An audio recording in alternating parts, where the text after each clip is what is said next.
Hey guys, I wanted to kind of touch on some stuff that I haven't recorded today, just because I know that I would be like, well, where did you go from there or whatever.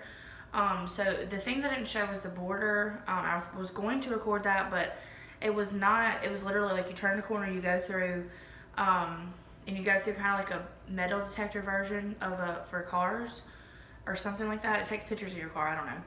And then what's his name? Jack said that we have to go to the second station or whatever, and they just opened the doors and then shut them, and that was it.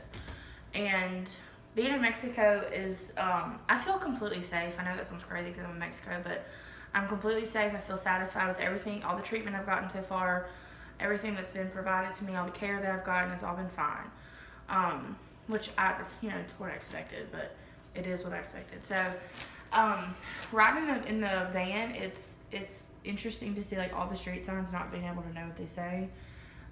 So basically, we went across the border. We picked up a couple people at the airport at different spots. We were the first ones with Rick, and then anyway, so then we went to a hotel and picked some other people up that got here early, and then let's see, what did I leave out? So we crossed the border. We went straight to the hospital. Me and another girl, we are not necessarily first, but like we're both early in the morning. So like we have to leave here at like 6, and other people have to leave like 9 and 11. So we know that we're first up. So I kind of wanted to have some time tomorrow to like play cards, and I wanted to see Cindy because she's supposed to come in. But now that the assignment's been given, I'm kind of glad that it's going to be over with, because my anxiety is really going to get to me tomorrow. Because right now my anxiety level is close to none. I feel completely fine. I'm really tired. The 15-hour travel day was a lot. And to not have any fuel besides like water and broth.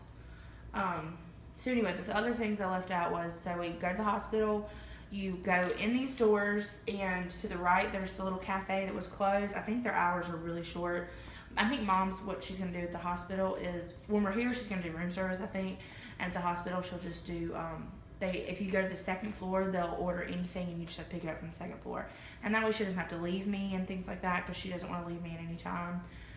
Because I saw her face today when they were doing blood work. It was just the patients, and Mom was like, because like all my life, anytime I go to the doctor, she always comes with me no matter what it was. But it was like a limited space, so she had to sit in a waiting room. So basically, you get on the elevator, go to the second floor. This is my experience. You might go to a different floor. And the companions, is that it? That seems like the wrong word. Companions. Anyway, they sit in a waiting room. It looks like a waiting room. And then to the left, you get your blood work. And I recorded about that. They had a hard time finding my veins, which I'm so upset about, because I thought I was drinking my water. But it's about 5 right now, and I'm going to drink probably another 50 ounces before I go to bed, because I really don't want to have IV trouble. But it may happen anyway, just because I'm overweight, So they had to get a surface vein. I thought it would hurt. It doesn't. I need to take the Band-Aid off. It doesn't even hurt. And then the EKG, I recorded as well. Basically, what happened was I left the blood work, went back to the waiting room, sat there about 5 minutes. Jack came to get me to take me to a different floor to do height and weight. And like I said, it was in the metric system, so I didn't understand it, but I took a picture of it because I can easily Google how to translate it, because I saw that an odd number of people didn't know their starting weight on the day of surgery. So I took a picture of that. We went back down to the waiting room, did the EKG, and I recorded that. It was super simple. The girl was so sweet. And then we went to the waiting room and waited for everybody that was in our group to finish. And then Jack took us to the hotel, which is about 10 minutes away. You walk in, and it's like elegant, super nice. But check-in for the medical floors is on the 11th floor? The 11th floor. So we came up there and sat in the lobby, and we were in that lobby for a good little bit. She had to just check us in one at a time. I think they were still cleaning rooms. So we probably were in that room like 30 minutes, and we would each, like one at a time, go get checked in.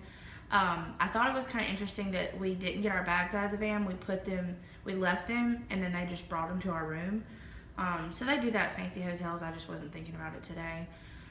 So you just sign that just sign that you're here, and then you order broth if you want to. And I just ordered everything just to see what it was like. And I think the soup is ramen. It tastes just like ramen. And Mom said it's super salty, and ramen is salty. So, and I posted a video about that. So that's pretty much it. And then we come to the elevator to the 11th floor where we're at, or the 10th down to the 10th floor where we're at. And it's very hospital-like, the hallways, because this is like she's telling me to wrap it up. I know it's talking a lot. It's a medical floor, so it doesn't look like the rest of the hotel. So anyway.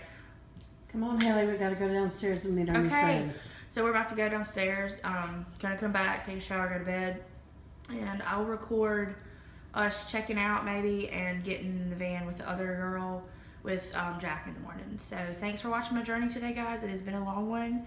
So thanks for coming along for the ride.